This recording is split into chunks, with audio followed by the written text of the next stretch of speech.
এভাবে একবার বাসায় পাউরুটি বানানো শিখে গেলে কখনোই আর বাজার থেকে পাউরুটি কিনে খাবেন না। খুবই সস্তায় আর কম খরচে এই পাউরুটিগুলো খুব সহজে বাসায় বানানো যায়, আর খেতেও খুবই মজার হয়। তো পাউরুটি বানানোর জন্য প্রথমেই ময়দার গোলাটা রেডি করে নিতে হবে। একটা পাত্রে আমি হাফ কাপের মতো কুসুম গরম পানি দিয়ে দিচ্ছি, সাথে 1 টেবিল চামচের মতো ইস্ট দিয়ে দিচ্ছি, পরিমাণ মতো লবণ দিয়ে দিচ্ছি, আর 2 টেবিল চামচের মতো চিনি দিয়ে দিচ্ছি। পাউরুটিটা যদি একটু মিষ্টি ফ্লেভারের খেতে বেশি পছন্দ করেন তাহলে চিনির পরিমাণটা আর একটু বাড়িয়ে দিতে পারেন। এবার এই সব কিছু একসাথে একটু মিশিয়ে নিচ্ছি। এখন এখানে 2 টেবিল চামচ পাউডার মিল্ক দিয়ে দিচ্ছি, আর পাউডার মিল্কটাকে একটু মিশিয়ে নিচ্ছি। এবার এখানে আমি 1.5 কাপের মতো ময়দা দিয়ে দিয়েছি, আর 3 টেবিল চামচের মতো রান্নার তেল দিয়ে দিয়েছি। এখন হাত দিয়ে এই সব কিছু একসাথে একটু খুব ভালো করে মিশিয়ে নিতে হবে, আর সফট একটা ময়দার গোলা বানিয়ে নিতে হবে। যদি প্রয়োজন হয় তাহলে আরও কিছুটা ময়দা এখানে অ্যাড করতে পারেন, তবে ময়দার গোলাটা কিন্তু ঠিক এরকম একটু বেশি সফট হবে, ঠিক যেমনটা সফট করে আমি মাখিয়ে নিয়েছি। এতে করে পাউরুটিগুলো বেক করার পরে অনেক বেশি নরম আর তুলতুলে হবে। এবার এখানে আরও কিছুটা রান্নার তেল দিয়ে দিচ্ছি, তাহলে গোলাটা হাতের সাথে লেগে যাবে না। তো পাউরুটি বানানোর জন্য ময়দার গোলাটা এখন একদম ঠিকঠাক আছে। এবার এই গোলাটাকে রেস্টে দিয়ে দিচ্ছি আধা ঘন্টার জন্য। ঠিক আধা ঘন্টা পরে দেখুন ময়দার গোলাটা একদম ফুলে ডাবল হয়ে গিয়েছে। যাই হোক, এবার এই ময়দার গোলার ভিতর থেকে বাতাসটাকে বের করে নিচ্ছি, আর হালকা হাতে একটু ময়দার গোলাটাকে মথে নিচ্ছি।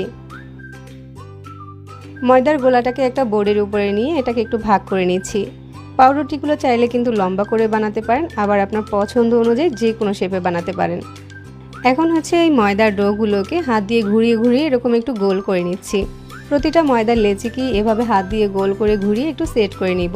আর এই পাউরুটিটা কিন্তু যে কোনো পাত্রে আপনি বেক করতে পারবেন। তবে আজকে পাউরুটিগুলো বেক করার জন্য এই ধরনের আমি একটা স্টিলের বাটি নিয়েছি, আর তার সাথে কিছুটা তেল ব্রাশ করে দিচ্ছি, যাতে করে পাউরুটিগুলো খুব সহজে উঠে আসে। ময়দার ডোগুলোকে এভাবে বাটির ভিতরে আমি বসিয়ে দিচ্ছি। আমি এভাবে করে বসিয়ে দিয়েছি যাতে দেখতে একটা ফুলের মতো হয়। এখন এই বাটিটাকে আবারও একটা ঢাকনা দিয়ে ঢেকে 10 মিনিটের জন্য রেস্টে রেখে দেব।